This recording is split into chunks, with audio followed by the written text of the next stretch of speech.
n'entends rien? Si, ça y est. Non. Je vais essayer de parler plus près alors. Donc, tous les officiels maires viennent au milieu, s'il vous plaît. Merci.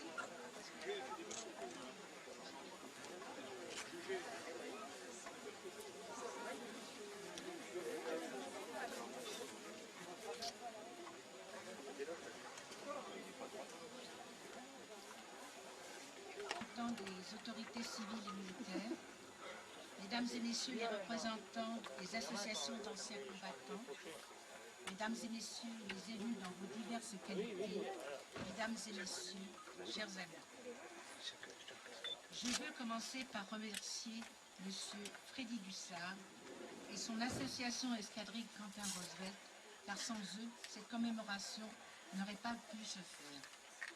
Les enfants du lycée Saint-Joseph, qui ont construit une partie des maquettes, les autres constructeurs, les pilotes qui vont faire les faire évoluer, les porte-drapeaux, l'association 14-18 de la Somme, l'union musicale de Château-Thierry,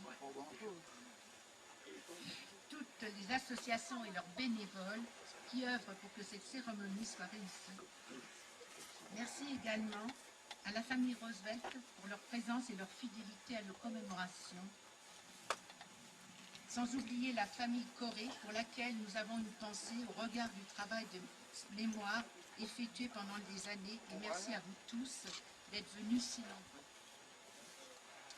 Aujourd'hui, en ce 3 août 2014, il y a exactement 100 ans que l'Allemagne déclarait la guerre à la France. La France entre en guerre.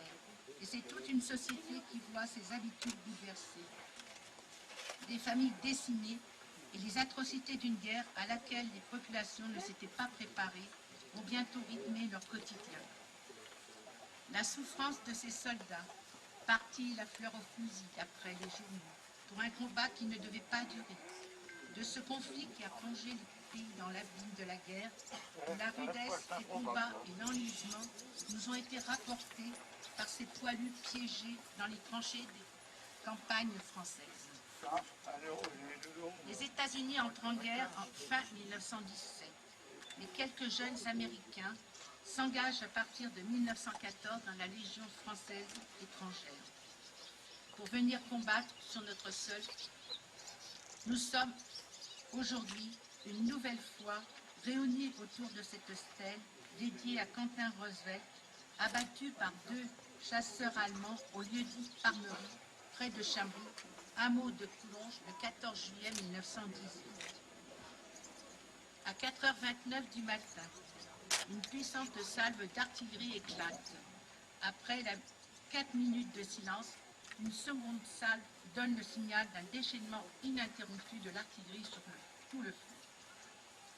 Tir qui couvre la progression des chars et de l'infanterie, armée des généraux Mangin et de Goutte, auxquels étaient rattachées 4 divisions américaines. Les avions tournoient au ras des lignes et des arrières de l'ennemi, empêchant les mouvements de troupes et provoquant le désordre dans le dispositif ennemi.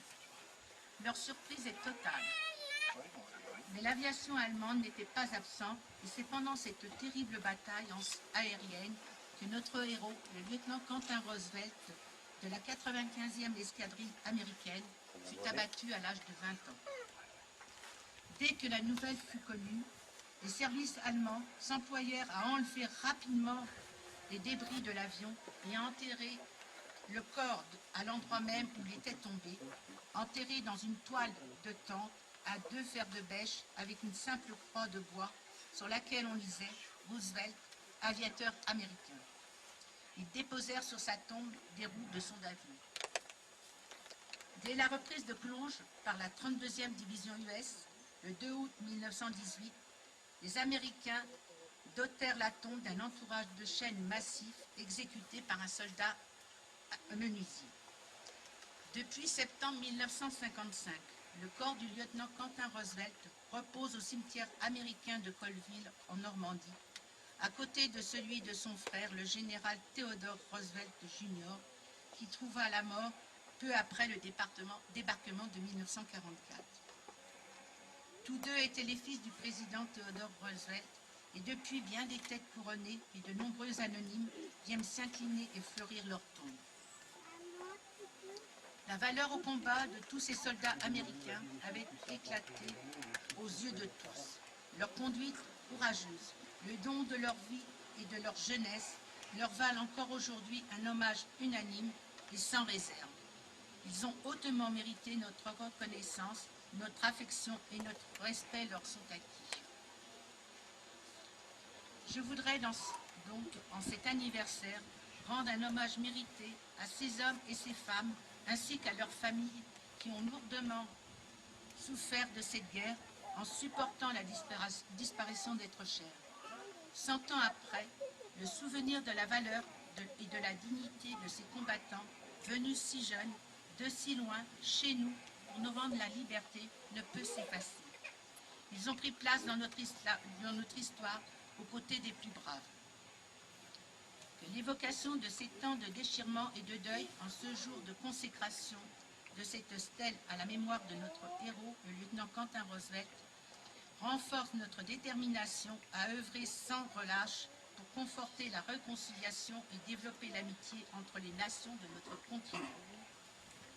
Ainsi, nous serons fidèles aux idéaux de liberté pour lesquels se battaient ces soldats victorieux des deux grandes guerres mondiales.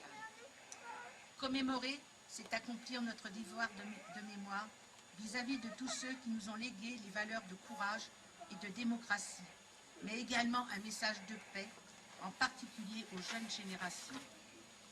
N'oublions pas, les morts vivent tant qu'il y a des vivants pour penser à eux.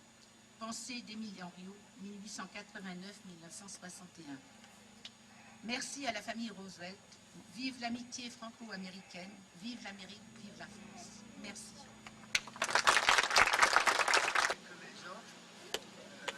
Quand je me recueille devant ce mémorial de Quentin, quand je me recueille devant ce mémorial de Quentin Roosevelt, frère cadet de ma grand-mère, il m'est impossible de ne pas songer au tourbillon de la guerre qui rôdait tout autour de ces lieux il y a moins de 100 ans. La vie si courte de Quentin et de ses camarades de tous les pays tombés au combat. Aujourd'hui, si calme, si tranquille, caressé par le vent d'été, même sous un ciel un peu menaçant, on peut dire, et protégé des adversités de toutes sortes, cette terre de tardement semble ignorer la grande rumeur du monde d'autrefois. Le vacarme des armes, la cruauté des combats sont loin, perdus dans le brume de temps. Et la mémoire de Quentin demeure le témoin muet de tout ce qui s'est déroulé ici. Son nom nous ramène en permanence à ces mots gravés sur le pierre du mémorial. Béni soit ceux qui se souviennent. Merci. Benoît, messieurs les maires honoraires, mesdames, messieurs les maires du canton de la communauté de communes du Tardenois, mesdames, messieurs les élus en vos diverses qualités, monsieur le vice-président du conseil régional, messieurs les présidents des anciens combattants, mesdames, messieurs les porte-drapeaux, messieurs les responsables des sapeurs-pompiers, de la gendarmerie, mesdames, messieurs, en vos diverses qualités, et cher monsieur Williams, représentant la famille Roosevelt, et c'est un honneur que vous soyez avec nous pour cette commémoration tout à fait particulière.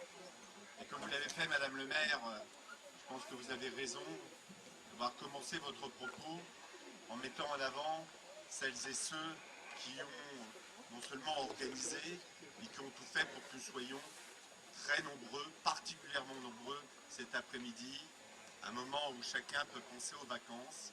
Bien Freddy Dussard et son équipe Saint-Joseph, les jeunes du club d'aéromodélisme nous montrent encore une fois la voie que la jeunesse peut être un avenir pour notre pays. Parce que se souvenir, c'est bien, mais agir comme ils l'ont fait, pas seulement avec la construction du Newport, l'avion de Quentin Roosevelt, mais aussi en voulant rappeler la vie, l'engagement et bien sûr la mort de Quentin Roosevelt pour la liberté. Merci à toi Freddy, merci à toute ton équipe, ce sont de beaux exemples, à l'instar de ce qu'était Quentin Roosevelt.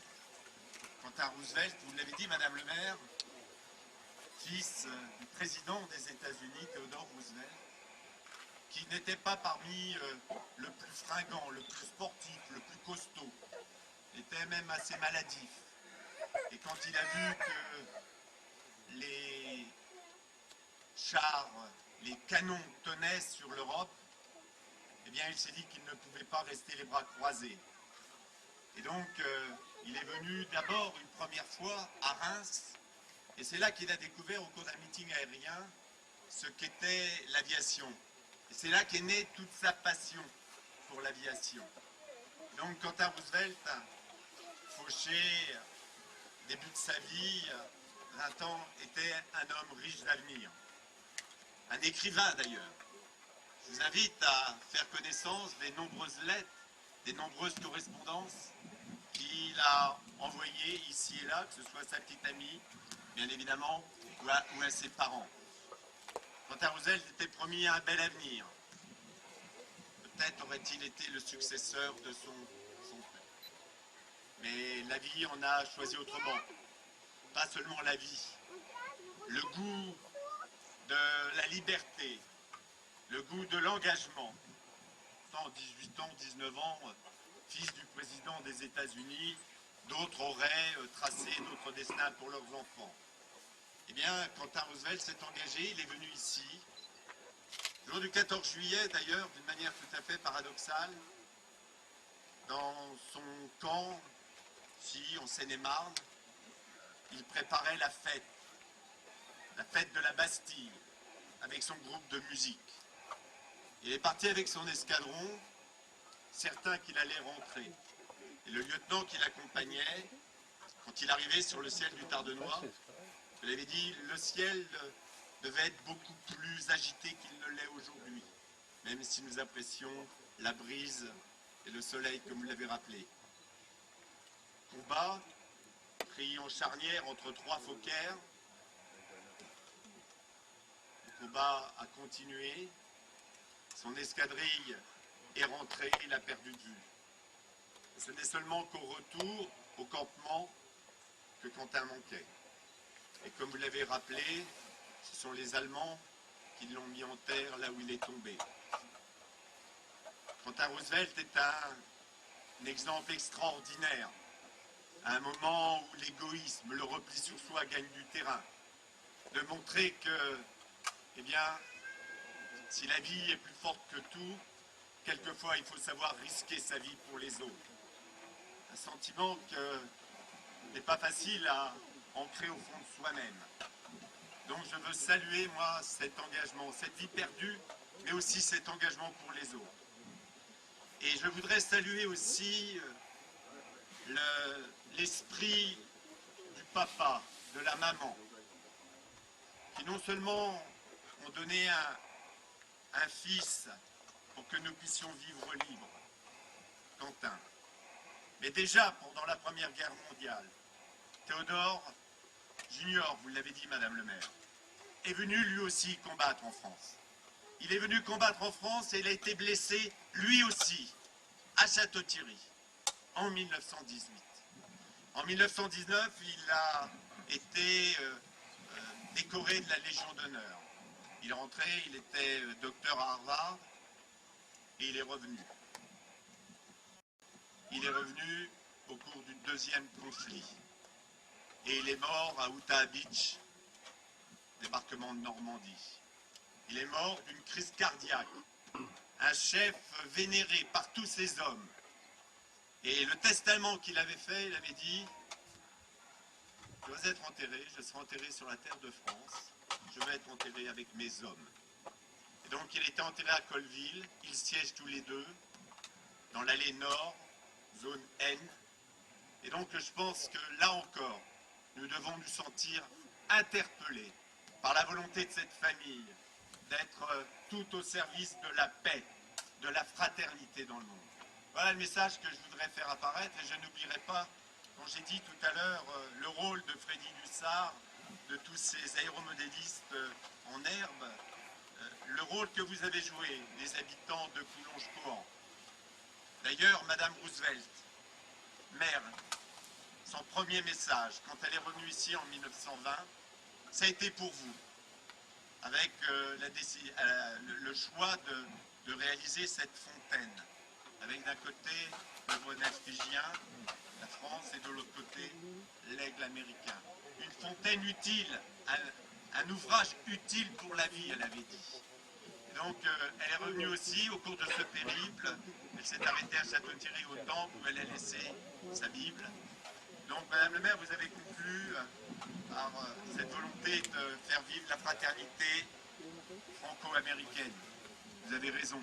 Et c'est pourquoi nous devons, avec cette commémoration, en profiter pour augmenter ce lien de fraternité au-delà des États-Unis de par le monde. Et donc c'est l'exemple de ces commémorations. Et donc merci à vous tous d'avoir pris du temps de vacances pour être avec nous. Ça fait plaisir à un moment où on a le sentiment que le bien commun peut disparaître au-delà de l'individualisme. Ensemble, militons pour la paix partout dans le monde. Révoltons-nous quand nous voyons les Palestiniens emmenés par les bombes. Révoltons-nous quand nous voyons les soldats israéliens en Ukraine, partout. La paix ne doit pas être un rêve, elle doit être le fait de l'action des uns des autres. Et je sais qu'on peut compter sur vous pour nous emmener vers de pays meilleurs, de paysages meilleurs. Donc merci à vous tous. Et puis, vive l'amitié franco-américaine et surtout, vive la paix dans le monde.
petit bonjour dans quelques minutes.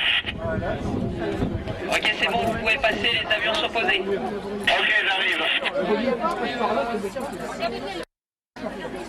Il est là-haut.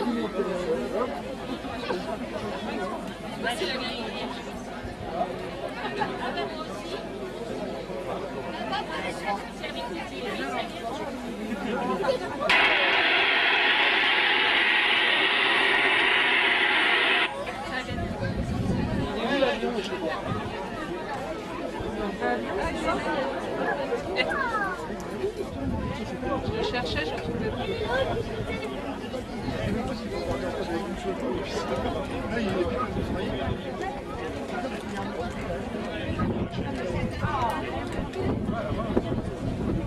Je vois là-haut.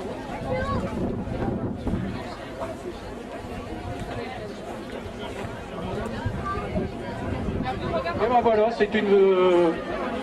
c'est un Newport 28, grandeur nature. Vous pouvez tous lever la main pour lui faire signe. Et lui dire merci. Bon, c'est pas un moteur rotatif qu'il y a dedans. Hein. Voilà, il nous fait signe, regardez, on voit sa main. Il reste. Donc, voulez-vous signaler que c'est le seul Newport 28 à taille réelle en Europe, donc piloté par Thierry Roussel, un pilote de chez Air France, qui s'est détourné exprès pour vous d'un meeting aérien qui a lieu à Épernay actuellement. Il rentre en direction du Luxembourg Vous pourriez me parler s'il vous et plaît, il a quelques petits soucis au niveau Donc, de je son vous présente les réservoir. avions, c'est un avion de construction amateur, avec un Newport 28, comme vous pouvez le constater. Je viens du Grand-Duché de Luxembourg, où je vais repartir tout de suite après. On a des sous à donner là.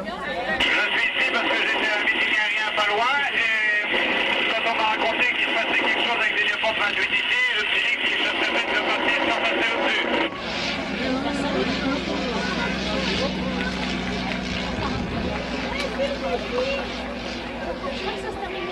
Alors je crois qu'on vit un grand moment là, Cet parce avion que- aussi les couleurs de la bonne escadrille, hein. je crois qu'on vit un grand moment parce que je peux vous dire que des avions comme ça, il n'y en a plus du tout en état de vol. Il y en a quelques-uns qui sont conservés dans des musées aux États-Unis, en And Angleterre. for all the Americans, I wish you a very warm welcome from this plane in France, and thank you for the sacrifice of the family you did here for all of us. Thank you very much. And you did that 2 times.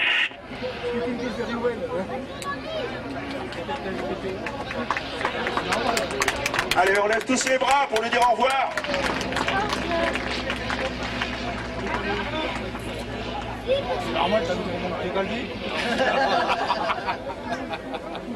Mais va où, Méline? Attends,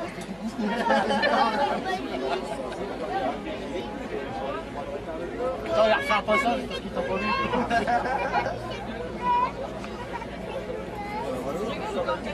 On va mettre les phares, tu vois. Il va te voir. Un petit tour, mon chien. Il cherche une station de service par là, non?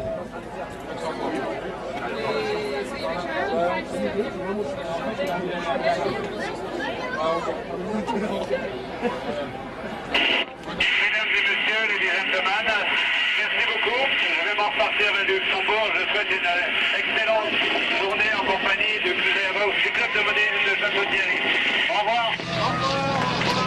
Au revoir. Passage, bon retour au Luxembourg. Au revoir. Au revoir, merci.